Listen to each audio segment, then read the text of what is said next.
Je vous ai expliqué, pour pouvoir se connaître, il faut aller vibrer en unisson avec cette étincelle, avec cet esprit. Alors, comme la science qui disait, mais l'âme, qu'est-ce que c'est l'âme? Qu'est-ce que c'est l'âme? C'est une sécrétion du cerveau, comme la bile sécrète, comme le foie sécrète la bile. Maintenant, ils commencent un petit peu à étudier l'âme et l'esprit, et ils s'aperçoivent que c'est un monde inconnu, vaste, immense, et ils sont souvent perplexes, déformés, et ils ont même honte d'avoir prêché des choses stupides dans le passé. Mais espérons, d'ici quelques temps encore, quelques années, le monde entier sera éclairé. Oui, sur la réalité, sur la vérité, parce que jusqu'à présent, et maintenant, dans cette page, il est dit que rien n'existe de concret, de formé, sans qu'il soit déjà formé par des forces invisibles. Et c'est ça la réalité. Alors, ils ne savent pas que la pensée, l'esprit, les sentiments, qui sont invisibles, impalpables, et même, on ne peut pas même les détecter par des appareils, malgré qu'on a tâche de découvrir des appareils très avancés, ils n'arrivent pas, et voilà que les pensées, les sentiments, au bout de quelque temps, ils se concrétisent.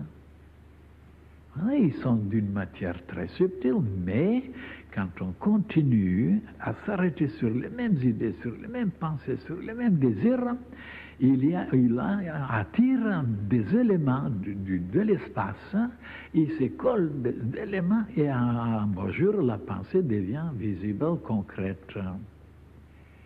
Et oui, mes chers frères et sœurs. Alors c'est de savoir ça, de croire ça, de connaître ça, ça donne les possibilités inouïes pour l'être humain de pouvoir améliorer les choses, harmoniser les choses, amplifier les choses, embellir les choses, purifier les choses, immortaliser les choses.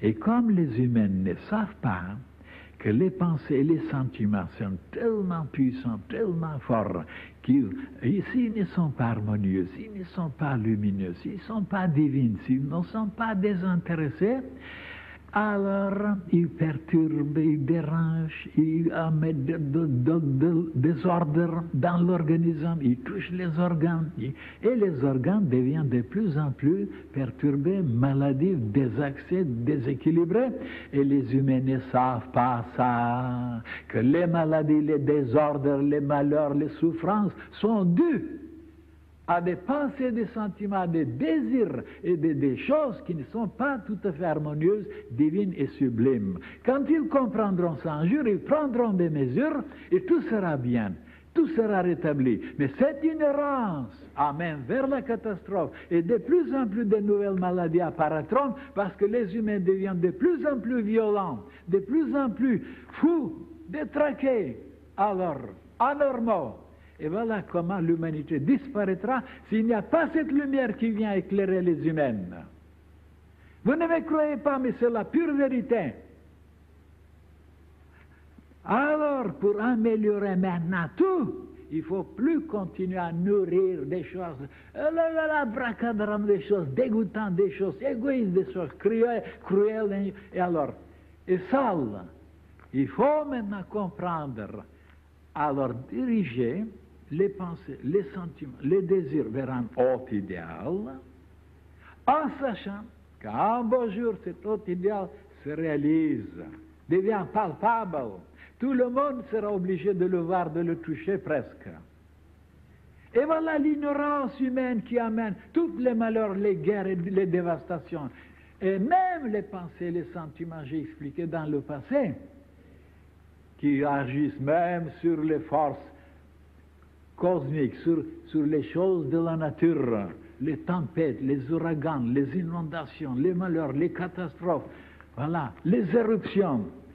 Et même, je vous ai dit que les pensées des humains qui sont maintenant tellement cacophoniques, tellement désordonnées, déclencheront les forces hostiles de la nature, et alors il y aura des choses indescriptibles.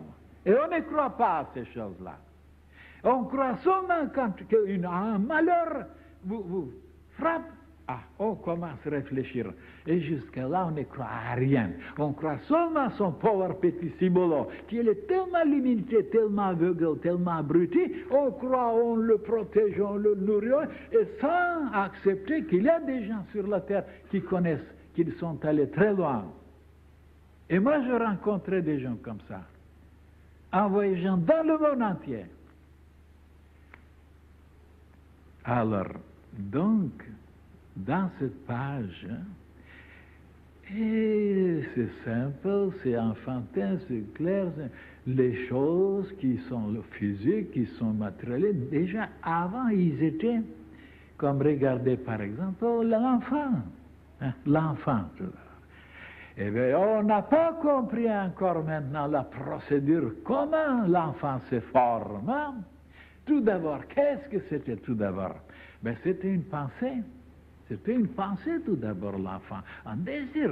Et après, c'est devenu un liquide, c'est condensé, et après, c'est devenu un hétérololo avec des jambes, avec des bras.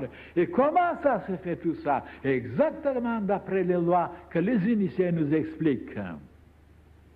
Et comme je vous ai même montré, pour le raisin là, et la science ne s'est jamais penchée là-dessus, un grappe de raisin, il y a des pépins en dedans.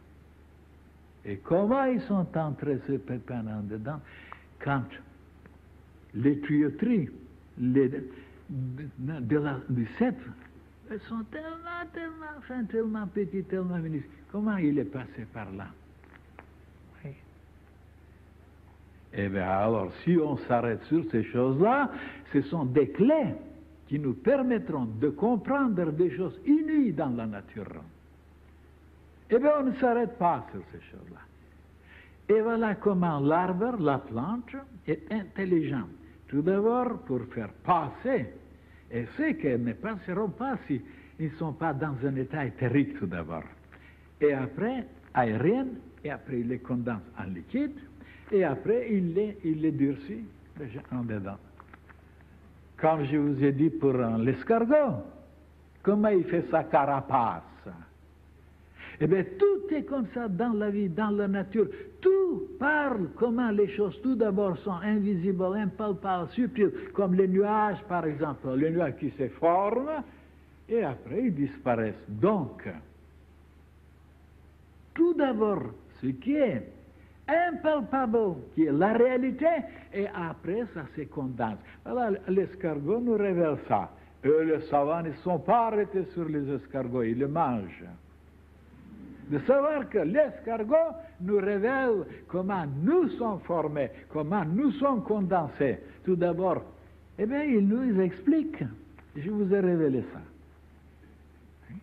Tout d'abord, cette carapace qui est si dure, comment il l'a formée tout d'abord? Elle n'était pas dure tout d'abord. Alors, mes chers frères et sœurs, il n'y a pas de contradiction de ce que je vous révèle. C'est basé sur le livre de la nature vivante. Tout est inscrit dans ce livre-là. Et les humains ne savent pas le lire. Et quand je leur dis un jour, vous ne savez ni lire, ni écrire, et ils sont vexés.